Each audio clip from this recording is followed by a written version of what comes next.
Advocate Anjali Awasthi का आखिरी सहारा बचा है अल्कोहल टेस्ट। अगर वो सही आता है तो एडवोकेट अंजलि अवस्थी वहाँ से छूट जाएगी, नहीं तो अंजलि बहुत ही बुरी फंसने वाली है। फुल एपिसोड की अपडेट जानने के लिए आप हमारे चैनल सर्वे एक्सप्लेन को सब्सक्राइब कर लें, लाइक शेयर कमेंट करें एंड प्लीज हाइप का बटन जरूर दबा दें। तो चलिए फटाफट से स्टार्टिंग करते हैं। जैसे कि आपने कल देखा, युवराज सिंह विद्युत कश्यप के पास जाता है और कहता है कि अल्कोहल टेस्ट सही नहीं आना चाहिए, अगर सही आ गया तो तुम्हारी वर्दी उतर जाएगी। वहीं पर वेद आरती को खींचता हुआ अंजलि के घर में ले जाता है। वहां जाकर पद्मा को आवाज लगाता है। जब पद्मा वेद के पास आ जाती है, वो कहता है कि इसके कपड़े कहाँ हैं। माँ कहती है कि इतने महंगे कपड़े हमारे पास नहीं हैं। वेद कहता है इसके लिए इतने महंगे कपड़े नहीं चाहिए, महंगे कपड़े तो इसे गिनी सिंह राजपूत ने दिए, कहने दिए, रहने के लिए इतना बड़ा फ्लैट दिया। वेद कहता है बिक चुकी है जे। आरती कहती है मैं जहाँ पर रहूंगी नहीं, मैं जहाँ से चले जाऊंगी। वेद उसका हाथ खींचता है और कहता है कि तुम कहीं नहीं जाओगी। आरती कहती है आपको किसने रोकने का हक दिया। वेद कहता है मैं तुम्हारा पति हूँ। आरती कहती है तुम मेरे पति नहीं हो,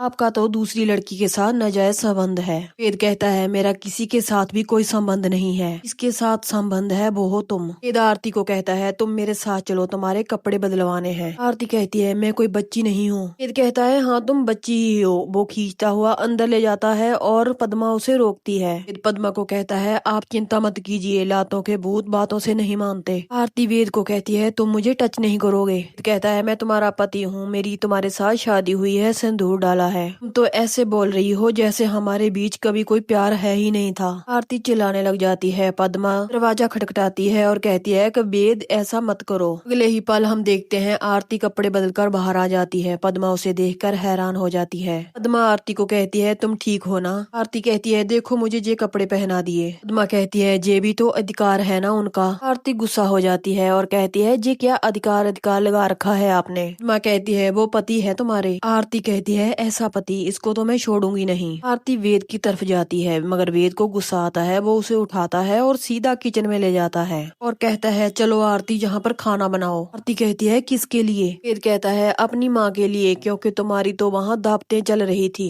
वेद उससे जबरदस्ती खाना बनाने लग जाता है। आरती को फिर से गुस्सा आता है। वो कहती है आप मुझसे प्यार नहीं करते, आप तो किसी और लड़की के साथ चक्कर चला रहे हैं। वेद अपनी रिपोर्ट निकालता है और आरती को दिखाने लग जाता है और कहता है ये रिपोर्ट अपनी आंखें खोल कर देखो, जिस कॉफी मग में मुझे कॉफी पिलाई थी उसको मैंने जांच के लिए भेजा था। उसके बाद इसकी ये रिपोर्ट आई है, इसमें साफ साफ लिखा है कि उस कॉफी मग में उसमें कुछ मिलाया गया था, जिसकी वजह से मुझे नींद आ रही थी और मैं बेहोश हो गया था। आरती कहती है मतलब आपको कुछ नहीं पता था। वेद कहता है सच में मुझे कुछ नहीं पता था। वेद कहता है चलो तुम अब फटाफट से सब्जी काटो। आरती कहती है मैं ये सब नहीं करने वाली। वेद कहता है तुम क्या, तुम्हारा बाप भी करेगा। आरती कहती है मेरे बाप पे मत जाना। वेद कपड़े और बाल्टी उठाता है और आरती को लाइन में लगकर धोने के लिए कहता है। वहीं पर वेद आरती को समझाने की कोशिश करता है और कहता है तुम्हारी माँ अकेली पड़ गई है, वो सिर्फ तुम्हें ही ढूंढ रही है, तुम्हारे सिवा उनकी जिंदगी में और कोई नहीं है। वेद कहता है ऐसा क्यों नहीं हो सकता कि तुम खुद खड़ी होकर अपनी माँ की शादी करवाओ। आरती कहती है इस उम्र में पूरी दुनिया उसके खिलाफ खड़ी है। वेद कहता है अगर तुम और मैं उनके साथ खड़े रहे तो हम उनकी शादी करवा सकते हैं। अभी आरती को गिनी का फोन आता है। गिनी उसे कहती है कि तुम कहाँ हो। आरती कहती है मैं जहाँ पर कपड़े धो रही हूँ। गिनी कहती है जहाँ मैंने 10-10 नौकर इसलिए रखे हैं कि तुम कपड़े धो। गिनी कहती है छोड़ो ये सब, तुम राजपूत खानदान की बेटी हो। आरती कहती है लेकिन ये मुझसे जबरदस्ती कपड़े धुलवा रहे हैं। अभी वेद आरती से फोन छीनता है और गिनी को कहता है ये मेरी बीवी और मेरे बीच का मामला है, कपड़े भी धोएगी, झाड़ू पोछा बर्तन सब कुछ करेगी। ये कहकर वेद फोन काट देता है। भजन सिंह गिन्नी को कहता है अब हम क्या करेंगे। गिन्नी कहती है अगर माँ और बेटी एक साथ हो गई तो हमारे लिए सबसे बड़ी मुसीबत हो जाएगी, और कहती है हमें जो भी कुछ करना पड़े हम करेंगे, इस वेद को माँ और बेटी को नहीं मिलवाने देंगे। आगे हम देखते हैं राघव सिंह गौरव और निवेदिता को कहते हैं तुम्हें कुछ कहना है क्या। गौरव उनको कहता है हम तो कहने और सुनने से परे हैं। गौरव कहता है जी क्या कर रहे हैं आप, इतने दिनों बाद वकील का कोट पहनकर अदालत जा रहे हैं, वो भी किसके खिलाफ लड़ने, अपनी बहू अंजलि के खिलाफ। घर की बहू को कोर्ट तक घसीट कर क्यों लेकर जा रहे हो, आखिर गलती क्या है उसकी। राघव सिंह कहते हैं तुम्हें नहीं पता क्या, सोशल मीडिया नहीं देखते हो, न्यूज नहीं पढ़ते हो, शायद इसीलिए नहीं पता कि तुम्हें अंजलि ने कितना संगीन जुर्म किया है,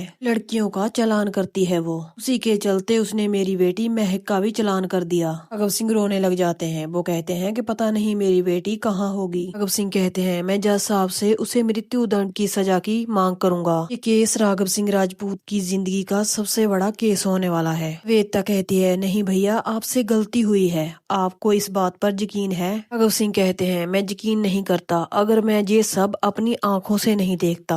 कुछ मेरी आंखों के सामने हुआ, मेरी बेटी इतनी सारी लड़कियों के बीच नाच रही थी और अंजलि वहाँ पर शराब पीकर झूम रही थी। इसकी खातर मैंने ये घर बेच दिया, उसको 200 करोड़ रुपए दे दिए और आज मैं कंगाल हो गया हूँ, एक फूटी कौड़ी नहीं है मेरे पास। राघव सिंह कहते हैं मैं उस अंजलि को ऐसी सजा दिलवाऊंगा कि उसकी सुनकर रूह कांप जाएगी। वेदिता कहती है मैं आपसे यही बार बार कह रही हूँ कि आपसे कोई न कोई गलती जरूर हुई है, आप अंजलि से एक बार बात जरूर कीजिए। अंजलि शराब पीना तो दूर की बात उसे छूती भी नहीं है। राघव सिंह कहते हैं मुझसे कोई गलती नहीं हुई, आज ही दूध का दूध और पानी का पानी हो जाएगा, एक बार मेडिकल रिपोर्ट्स आने दो। इन्हीं उनकी शुक्र बातें सुन रही होती है। वो कहती है अंजलि तुमने मेरा सब कुछ छीन लिया, मेरा प्यार मेरा अब है, अब मैं भी तुमसे सब कुछ तुम्हारा छीन लूंगी। आगे हम देखते हैं वेद आरती के लिए खाना लेकर आता है। आरती कहती है कि ये खाना मैं नहीं खाऊंगी। वेद कहता है लेकिन क्यों? आरती कहती है क्योंकि मैं ऐसा खाना नहीं खाती, ऐसे भी आज पार्टी है, मैं होटल में जाऊंगी और वहाँ पर जाकर पार्टी करूंगी। वेद उसे कहता है और ड्रिंक करोगी, राजपूत खानदान की बहू होकर तुम वहाँ पर ड्रिंक करोगी और छोटे छोटे कपड़े पहनकर नाइट क्लब में जाओगी। ये सोचकर वेद दुखी हो जाता है और आरती को कहता है और कितना गिरोगी आरती, परिवार का नाम और कितना डुबाओगी? वेद कहता है मैं तुमसे प्यार करता हूँ, तुम मेरी पत्नी हो और अब तुम शराब पीकर गैर मर्दों के साथ डांस करोगी। आरती कहती है हाँ मैं करूंगी, डांस भी करूंगी, पार्टी करूंगी, ड्रिंक करूंगी। वेद कहता है और क्या करोगी? उस रात तुम्हारी माँ ड्रिंक करके झूम रही थी और महक भी थी उनके पास, उस रात तुमने भी आरती शराब पी थी। आरती कहती है हाँ तो क्या हो गया, कहना क्या चाहते हो आप? वेद को आरती पर शक होने लग जाता है। वो कहता है कि उस दिन तुम्हारी माँ की साड़ी भी मिली थी तुम्हारे कमरे में। आरती कहती है तुम क्या बोल रहे हो, मुझे कुछ समझ में नहीं आता। वेद उससे पूछता है तुम कहाँ पर थी पार्टी में उस दिन? आरती कहती है मैं दिल्ली के 5 स्टार होटल में थी, बहुत पैसा उड़ाती हूँ मैं, वहाँ पर मैंने शराब पी, डांस किया, पार्टी की। वेद उससे पूछता है कि तुम्हें किसने पार्टी दी थी? आरती कहती है मैंने खुद पार्टी वहाँ पर की थी। वेद कहता है मैं ये जानना चाहता हूँ तुमने बुकिंग किस होटल में की थी? आरती कहती है तुम यहाँ पर मुझे पूछताछ करने के लिए लेकर आए हो